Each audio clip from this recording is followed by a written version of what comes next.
Who of you want to be all that God has for you? Okay, so this is it's not a trick question. I don't do trick questions. I do weighted questions. There's nothing, trick questions is I'm out to get you, I'm out to catch you out. But if I say this is something to this question, is you have to weigh it. It's not just like the right church answer. Who wants you to be all that God wants you to be? Yeah. Want to arrive one day in heaven and say, stand before Jesus and yeah, well done, good and faithful servant.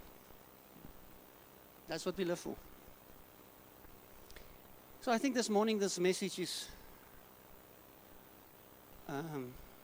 might help us get there.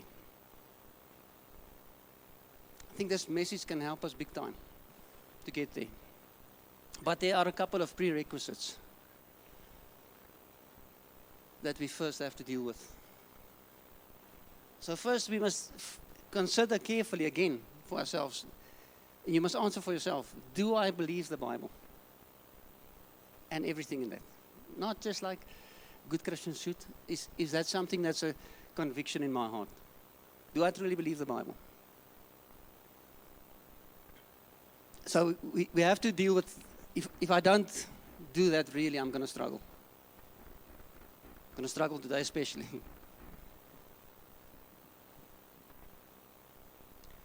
Then we have to ask ourselves, do I truly believe that God is sovereign and all-powerful? Do I really believe that He's in control of everything? And that nothing that happens is outside of... Do I have a conviction for that? Then with that, do I really believe that God is for me?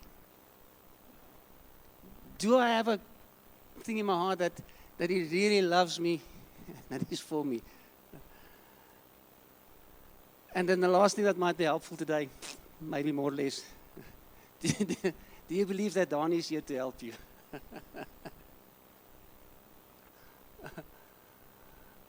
Because I'm going to try and bring a little bit of perspective today. And this perspective is really there to help you and to encourage you. So at times it might not sound like that. So that's why I'm putting this out there. So when it feels like it's a little bit bumpy and not lekker, remember, I'm here to help you. This is encouraging. Turn to your neighbor and tell him, whenever it's going bumpy, today, remember this is to encourage you. Don't forget that and don't disengage.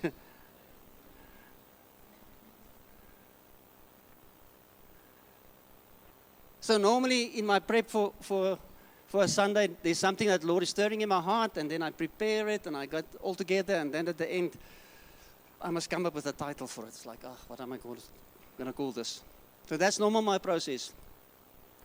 But this last 2 weeks, something differently happened to me, is I had the title first. And I felt really this is what God said to me, I must preach on, and then I had to go and work out the sermon. So the title this morning is Dealing with Your Disappointment.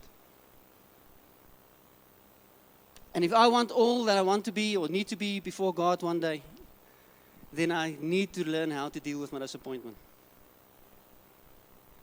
So, disappointment. What is disappointment? It's when there's a failed expectation. I expected something to work out a certain way and it didn't. Failed expectation. It's also, disappointment is basically when things are not going my way. I want to go my way and it's not going my way and then I'm disappointed. Or maybe it's not just a matter of going my way. Often our disappointment is with a time thing. It's not as soon, I expect God to move now and then it's not moving and then I'm disappointed in that. So it's a failed expectation. Things are not going my way. And I think it's common to humankind. All of us have been disappointed. Who of you has been disappointed? Okay. Who is currently struggled with disappointment?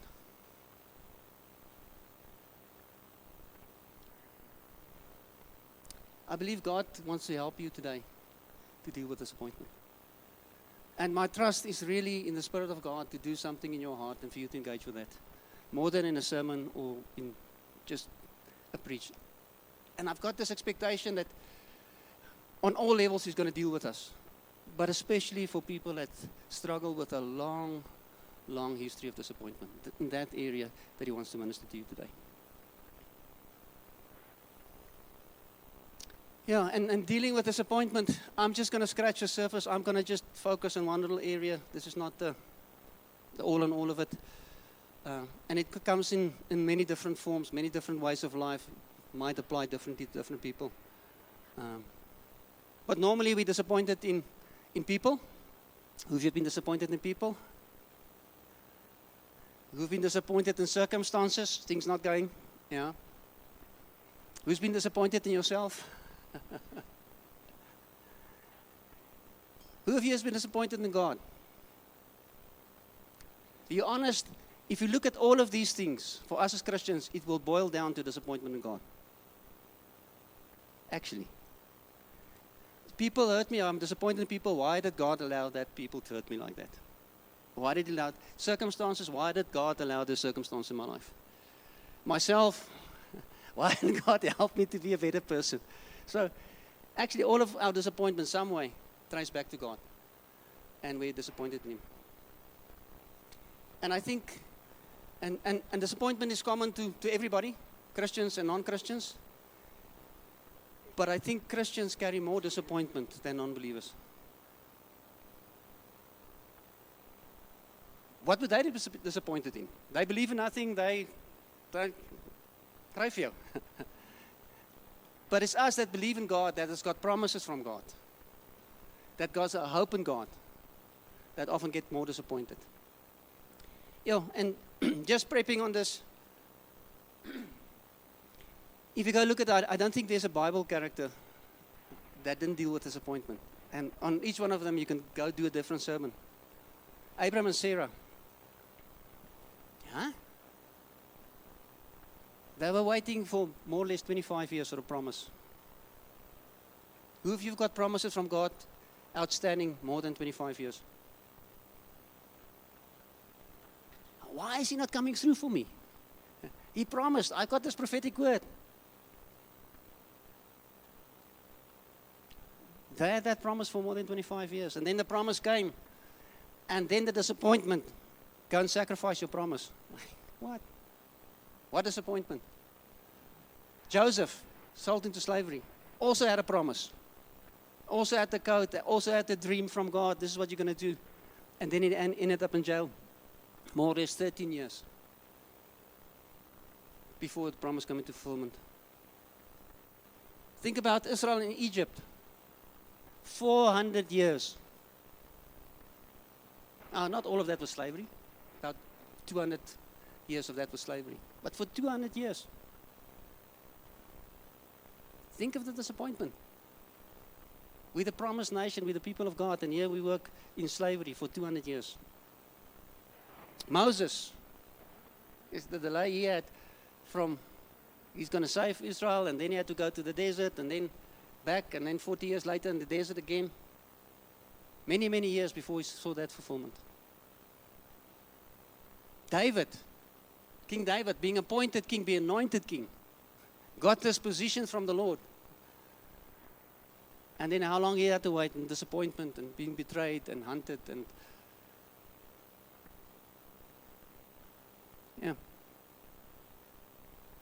Jesus, being betrayed by one of his disciples. And then the rest of them leaving him. And so we can go on and on. So what happens when we get disappointed? Proverbs 13 verse 12. Hope defers make the heart sick, but a desire fulfilled is a tree of life. We shared on that a while ago in the congregation, how we get hardened hearts. And what happened if you're constantly disappointed? There's hope deferred. You've got this promise, you've got this expectation, God is going to do something for you. This is going to happen, this is the promise. If that thing continuously is delayed or doesn't happen, my heart grows sick and hard. And the trouble with that, if I pamper that, if I allow that disappointment in my heart, if I don't deal with my disappointment, I just stay disappointed, I don't deal with it, it can become my identity. My disappointment can be my identity. And then that can become my reality. That thing will keep on growing. It will keep on going bigger. I wrote here, if I don't deal with my disappointment, it will deal with me. So it's crucial that we'll deal with it, because it will shape my life. If I don't deal with it, I will get disappointed. I've been appointed by God for something, and if I continue to disappointment, allow it in my life, I will be disappointed. And I won't fulfill the calling of God in my life. I won't be able to stand before Him one day and hear Him say, well done, good and faithful servant, because I've been disappointed. It will steal my faith. If I don't deal with my disappointment, if I allow that in my heart, if I pamper that in my heart, it will come and it will steal all my faith. It's like, the picture I see is like that of a boa constrictor. Every time, if I don't deal with it, every time it will just squeeze out a little bit more faith. And then I believe God's not for me, or this thing is not going to work out. And then I start doubting, and then what happens? Because I doubt, whatever I doubt or fear will come over me, and it will constrict, and it will constrict me. It will take all the faith out of me. So how do I deal with disappointment?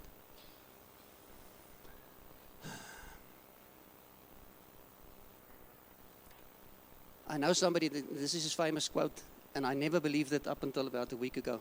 Started meditating on it. Maybe he's got a point. He says, avoid disappointment. Change your expectation.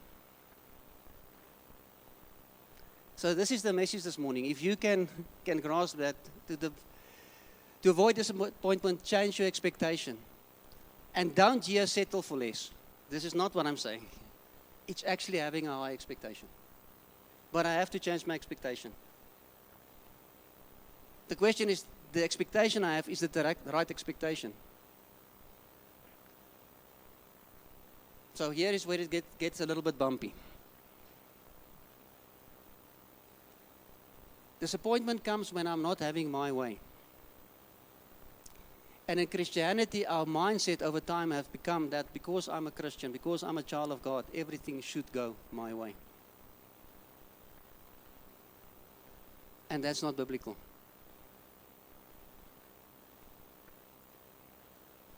We think because I'm a child of God, everything should be rosy and peachy and fine all the time. If that's my expectation, if that's your expectation, you set up for huge disappointment. And for myself, to see how I bought into this.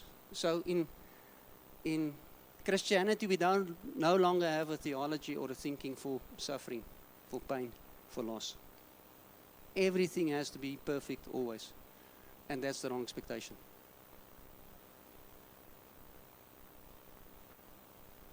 So just remind yourself, this is an encouraging word.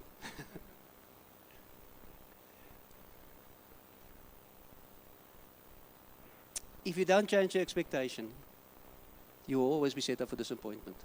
And it will drain your faith out of you. So listen to this, John 16:33. Jesus speaking, I've said these things to you, that in me you may have peace. That sounds good. Huh? How is he giving us peace? In this world you will have tribulation. But take heart, I've overcome the world. I'm giving you peace. Here's the peace. In this world you'll have tribulation. Change your expectation. But take heart, I've overcome the world.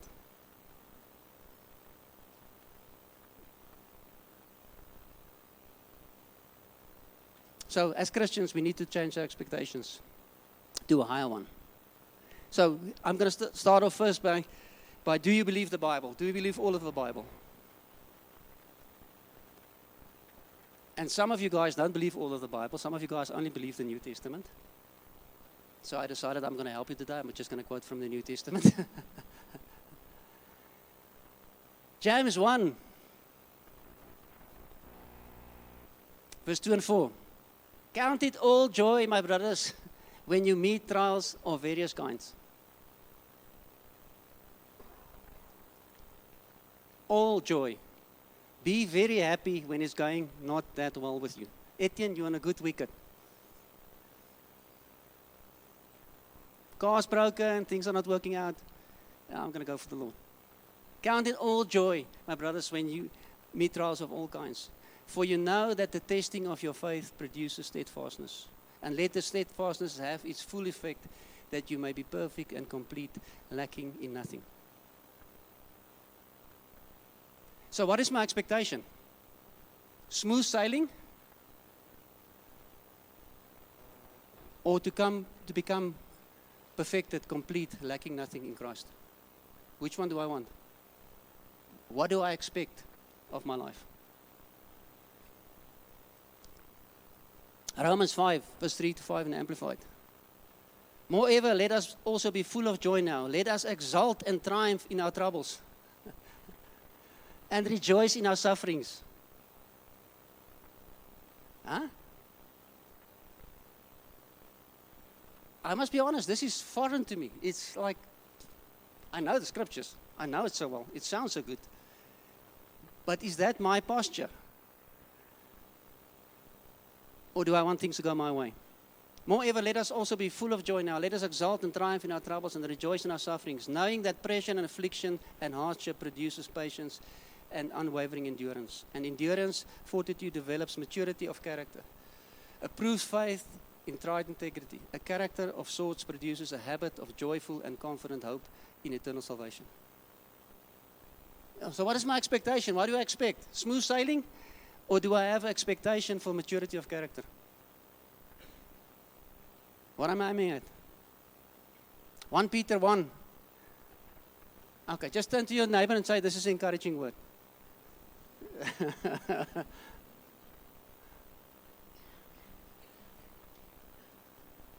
In this you rejoice, through now, for a little while, if necessary, you have been grieved in various trials, so that the tested genuineness of your faith, more precious than gold,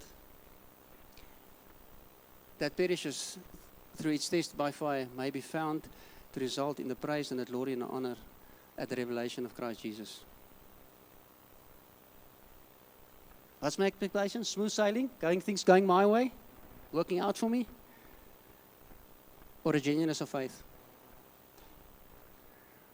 God is more interested in my character than He is in my comfort. Selah. Ponder on that. He is more interested in my character than in my comfort. Therefore, He is more interested in doing things in me than He is interested in doing things for me. And our expectation often is that God will do things for me instead of He will do things in me.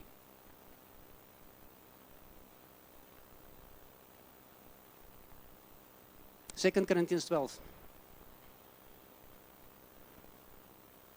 Even though I have received such a wonderful revelation from God, so this is Paul. And just before this, he's boasting about, or not boasting, he's telling about all his incredible spiritual encounters he have. Even though I have received such wonderful revelations from God, so to keep me from becoming proud, I was given a thorn in my flesh, a messenger from Satan to torment me and keep me from becoming proud. God was more interested in doing things in Paul than doing things for Paul. To the extent that He will send a messenger from Satan, a thorn in the flesh that torment him, to keep him from becoming proud. Do you know what? If I think about this, it's like sand in a gearbox. It's messing with my theology. Can God do that? Will God do that? Yes, definitely. because he's more interested in my character than in my comfort. 3 different times I've begged the Lord to take away. Each time he said, my grace is all you need. So think of Paul. Think about his disappointment. Huh? He's got all his incredible revelations, and then he's this man of God, and then a messenger from Satan was sent to torment him so that he can stay humble. Like, But luckily I'm Paul. They can just take a piece of my hankies and lay it on somebody, something will happen. So I'll just pray to the Lord, and then he's going to instantly hear and do it. And then he prayed, and God says, no, I'm not going to do that. I'm going to leave you with a thorn in your side, Paul, so that you can become all I want you to be, that you will fulfill that. And then the comfort in that, each time he said, my grace is all you need. My power works best in weakness. Do we believe that his power works best in weakness? I do it theoretically, theologically, but not for real. Because always I try to be strong. I try to have it all together. I try to have everything rosy and peachy.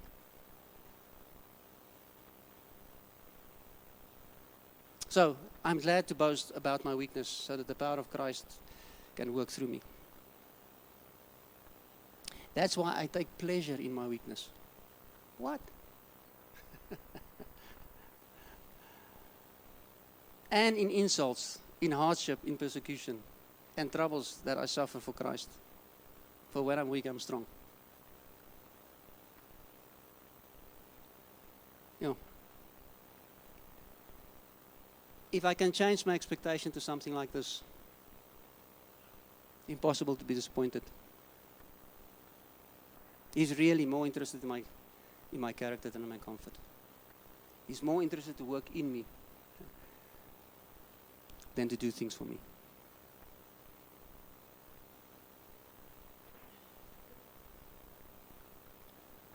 So often what happens, if I allow disappointment in my heart, if I partner with that, how do we partner with disappointment? Why me? Why me? Why am I going through this? Why is this happening to me? If I partner with that, God can't have his full effect in me. Etienne referred to it. Why are the heroes of the faith the heroes of the faith? Because they didn't lose their faith when they was disappointed. They didn't allow that boa constrictor of disappointment to squeeze out of all the faith out of them. That's why they're heroes of the faith. Because they kept on believing even while they were disappointed. Even if things didn't work out for them. Hebrews 11 from verse 35. So before that's all the heroes of the faith, that's still part of that incredible chapter. So some were tortured, refusing to accept release, so that they might rise again to a better life. Others suffer mocking and flogging, and even chains of imprisonment. They were stoned and they were sawn in two. They were killed with a sword. They went about in skins of sheep and goats, destitute, afflicted, mistreated, of whom the world was not worthy, wandering about the desert and the mountains and in the dens and the caves of the earth. And all these, though commended for their faith, did not receive what was promised. That deferred hope, that promise. Since God had provided something better for us, that apart from us they should not be made perfect. Huh? That's the heroes of the faith. That they refuse to be disappointed, even if the promises didn't get fulfilled. And in all of this, the question is actually, am I living for this world or the next? If my hope and my comfort and my desires and my dreams are all just in this world, then I'm set up for disappointment. These guys could live it because they were not living that way. If I'm living for this world, Be ready for lots of disappointment. If I'm living for the next, it's impossible to be disappointed.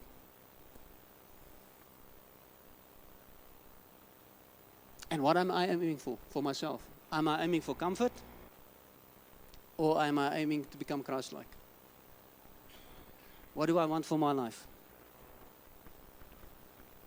And if I'm honest, most of my life, Danie, is focused here and now. Comfort. Most of my worries, most of my concern, most of my desires, most of my aims is for here and now. But if it's God-focused, then it should be my aim and desire would be conforming to the image of His Son. If I can live for that. So think with me. It's a difficult one to honestly answer. If I can choose today just to have blessings for the rest of my life, earthly blessings, that's the one choice. And the other choice is that I will only have affliction. But that will grow me into the image of Christ. Which one am I going to choose? Honestly, I don't know what I'm going to answer. I would love to choose this one. I think luckily there's something in between. Now, there's a place. So, am I okay with suffering? And not for the sake of suffering, for the sake of being conformed into the image of Christ. If there was another way, an easier way, that will be the easier way. So that's what I'm pursuing. And what I'm not saying today is that I'm not allowed to enjoy anything or have fun or count it all joy. We should be joyful in this. This is not a doom and gloom.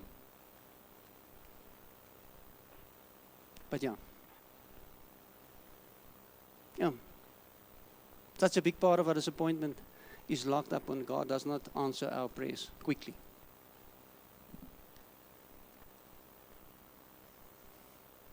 Hebrews 5.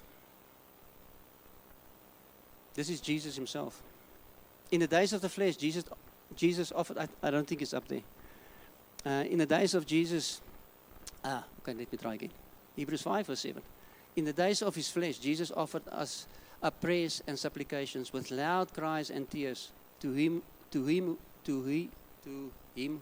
was able to save Him from death. So Jesus prayed with loud cries and tears to him who was able to save him from death. What happened? Did God answer? To him who was able to save him from death. And he was hurt because of his reverence.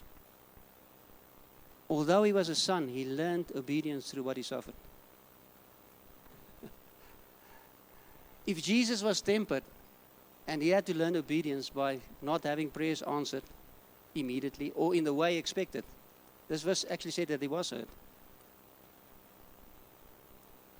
Just not in the way he seemed to. Okay.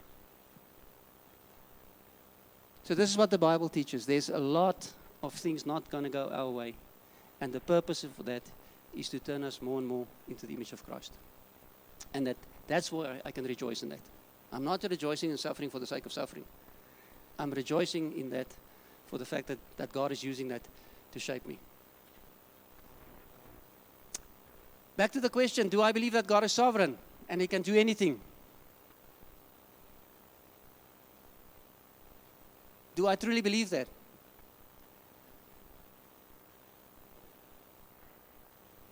Then why am I disappointed if things are not going my way? Why am I complaining and moping about it? If I truly believe that God's sovereign, that He's got this. It might be a surprise or disappointment to me, but it's definitely not to Him. Psalm 139 is clear that all the days of my life was written up in His book. God never goes, oops, I didn't see that one coming. So if I can know that, then I can rest in that. I might be called of God, but God's not called of God. In my book, it might not make sense. I might not understand this. But in his book, it makes perfect sense. Because he's sovereign, all-powerful. He's got that.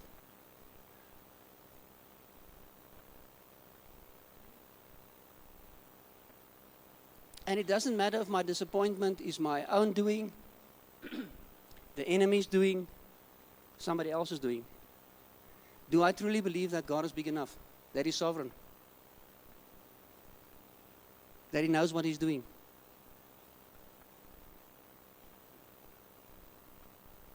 Do I really believe that he's for me? Do I really believe that he's got me? We know this verse so well. But might it settle in our hearts, because this is the antidote to disappointment. Romans 8:28 and 29. And we know that for those who love God, all things work together for good.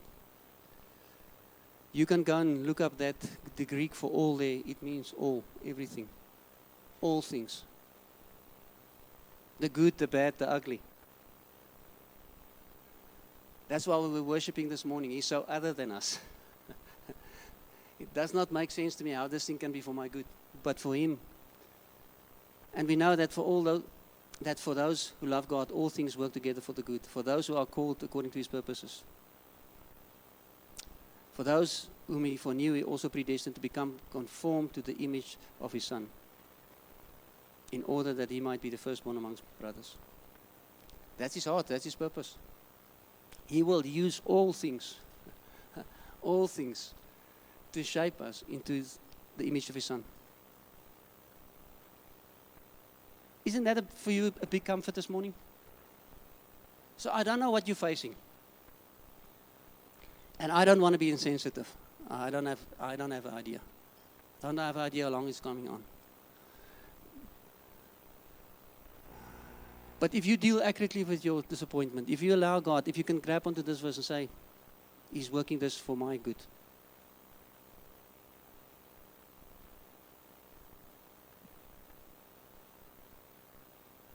If I can deal with my disappointment, changing my expectation from what is God doing for me, because that's why we get disappointed, what he's doing for me, not doing for me, to what he does in me, that's a much higher expectation. If something difficult is happening to me, am I going through that? If I can change my expectation, this is for me. This is to shape me. He's going to use it. It's maybe not his intent or his initiative, but he's going to use all things to shape me.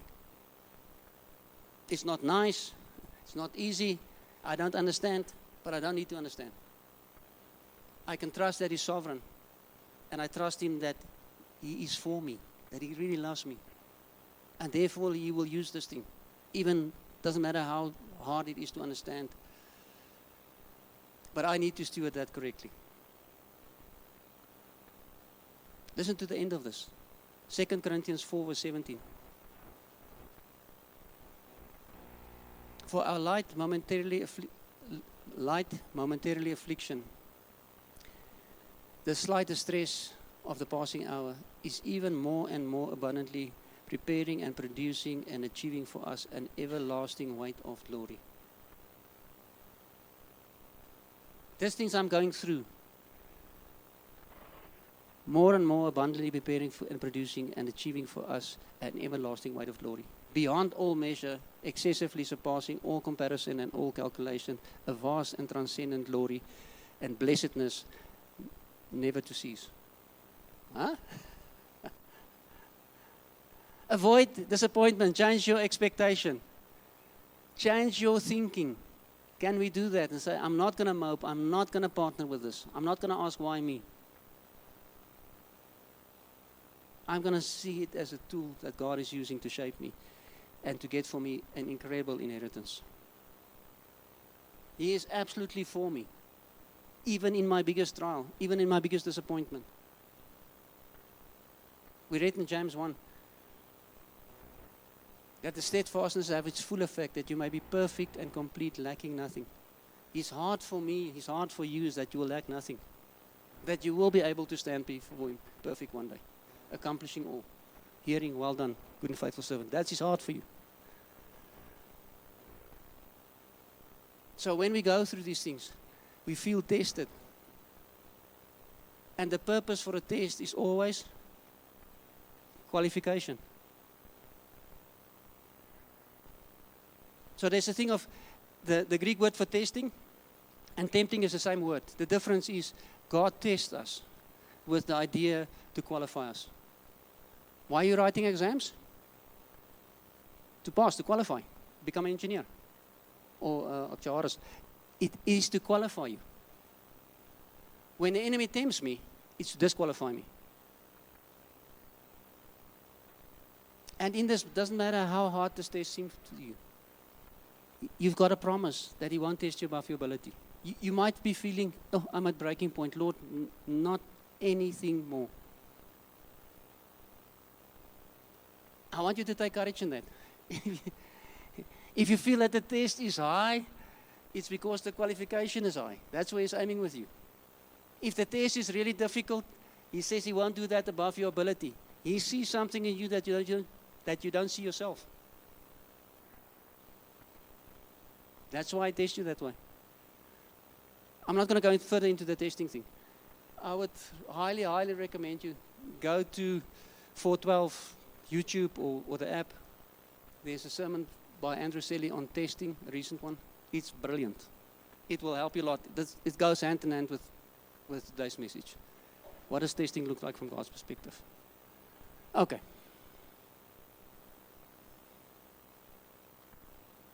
Do you believe that I want to help you? I know this is hard, especially when you're hurting. You would love to hear just a comforting word today and say everything is going to be okay. And everything is going to be okay.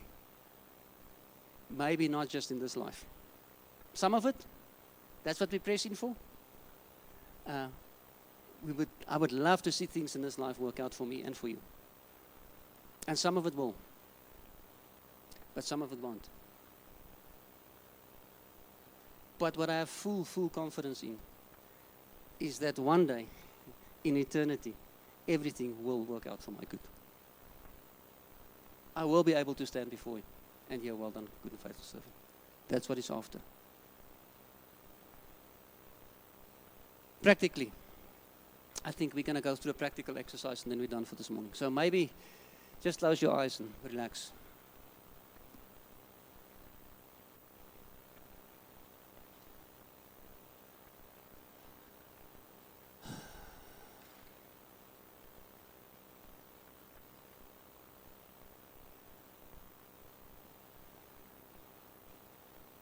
This is something you can and should maybe repeat at home over and over again as God showed things to you. But just on a practical level for this morning. Maybe there where you are, why don't you just be honest with yourself and with God about the disappointments. And again, he's not going to be offended by me being disappointed in him. Part of dealing with it this morning is to be honest with myself and God. So maybe just there where you are, tell him, what are your disappointments? This is how I feel.